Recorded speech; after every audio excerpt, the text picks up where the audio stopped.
if they are being created, what sector of the economy are they being created in, how is that helping the economy to expand? Okay? A natural rate of unemployment is desirable. Okay, so we'll think about, we'll look at that. We don't ever want to reach the point where we have full employment.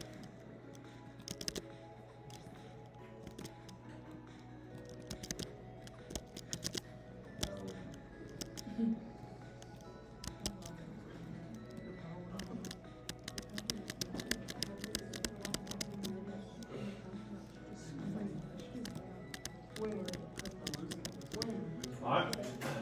We don't ever want to reach the point where we have full employment, okay, because that shows us that, we're not seeing growth. Okay, we want the economy to be expanding, and we want people to be, kind of pursuing available jobs. Okay, and so we don't want to get to that point. So a natural rate of unemployment is desirable. It's also desirable to have it at that steady level. We're going to see the difference between the natural rate and the actual rate, and how much more volatile the actual rate is. Okay? So let's go. Let's look at calculating unemployment. Alright, so a very simple formula here that we're using to calculate unemployment. Okay, we take the number of unemployed workers and divide it by the same number plus the employed workers. Okay, so very simple formula here looking at calculating unemployment. Where some complexity comes in is how do we classify people in different categories? Okay, who makes up the employed? All right, well there's a couple different criteria here. All right, so number one, somebody that did work for pay in the last week. Okay, you did a job, you worked for pay in the last week. All right, number two, they have a job that they may have been on vacation, may have been sick. Okay? You're working a job and you go on a week's vacation, that does not make you unemployed. Okay? You still are classified as employed. You're out sick for a couple of weeks, maybe. Okay, you're still employed. Okay, and then number three, they got to be at least 16 years old. Okay, we don't start calculating those numbers below people that are 16. Okay, 16 is kind of that.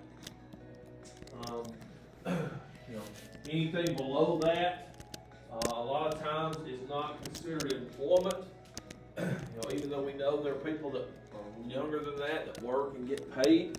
Okay, actual employment starts when you reach 16 years of age. All right, so everybody be filling this in your notes. Okay, so that you prepare for your test and come back to spring break. All right, who are the unemployed?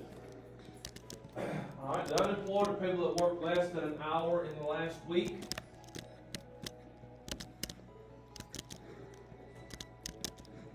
They have actively looked for work in the last 4 weeks. Okay, we're going to talk about discouraged workers. Okay, those are people that are leaving the workforce. Okay, think about other people that would not be actively looking for a job. Okay, retirees. Okay, those don't fall in unemployment numbers. Okay, but they are actively looking for a job. Okay, that's why sometimes this number can be a little bit misleading. Okay, if you don't account for those that are discouraged workers, they're leaving the workforce. All right, number three, they're available for work. Okay, think about the different things that might cause you to be unavailable for work. If you have some kind of disability prevents you from working, no, you're not counted as unemployed. If you are incarcerated, those people are not counted unemployed. Okay, they're not available for work. Okay, and then number four, they're not in the military or an institution. What kind of institution might we be talking about?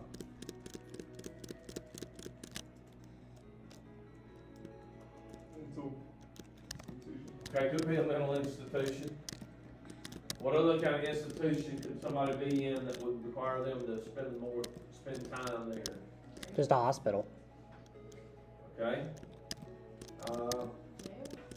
Jail. What about school? Okay. School. Okay. If somebody's a full-time student, then they wouldn't be classified as unemployed. Okay, because they're in an institution. Okay. In the military. Okay. If you are in the military, you're not classified as unemployed.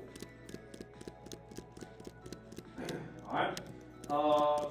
So look at a sample problem right here. Suppose there's 8 workers or 8 unemployed workers in an economy that has 24 employed workers.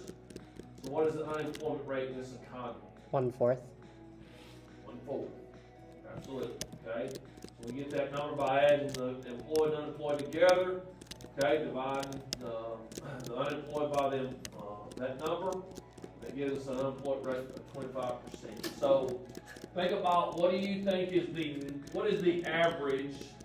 What would you think would be the average unemployment rate in our country?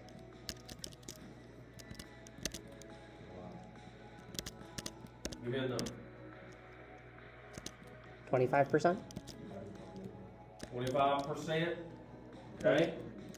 All right. To give you a little perspective. Okay. Our natural or kind of average unemployment rate, we want to see that number in the 3 to 5 range. Oh. Okay? If we start getting to 7%, people start to panic.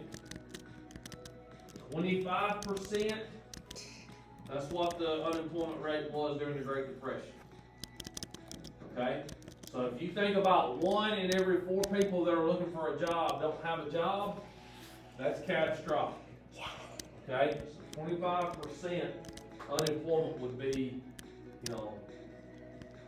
riots in the streets, people not having places to live. Okay? Alright, so there are some shortfalls in looking at this indicator.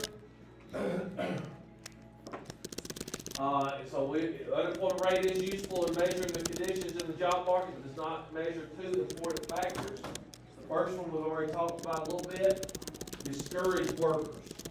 So we're talking about people that are able-bodied, that are capable of work, okay, but have give up on looking for a job. Anybody know somebody like that? Don't raise your hand. All right. They're able-bodied, but they don't work. Okay, they've left the job market. They haven't been actively looking for a job. Okay, discouraged workers. Okay, that's what we'll tag that as right now. Okay, so discouraged workers. All right, underemployed workers. Now, think about this. Okay, these are people with a job that is below their wage and skill level. So think about it like this, okay? You got somebody that is a general manager of a regional company, okay? Maybe they're the vice president of sales for Publix, all right? And now they have taken a job being the manager of the Bojangles over here. Okay? Are they employed? Yes. But they are considered underemployed because they do not have a job that matches their skill and wage level. Okay?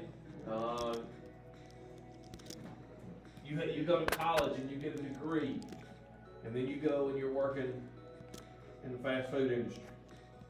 Okay? You're employed. Those jobs are good. Having a job is better than not having a job. Okay? But it does not match their skill level. Okay? That is underemployed. Okay? So again, those things can mislead us. And a lot of times we see this debated, think about politics. Okay? If you're in office, you want to be able to boast a low unemployment rate, right? Okay? But that does not take into account these categories, then it can be misleading. Alright, let's look at unemployment by demographic, okay? So sometimes the overall unemployment rate does not tell the whole story when it comes to demographics either. So this is numbers from 2007 to 2012. The total unemployment rate overall was 7.7%. Alright, among men over 20,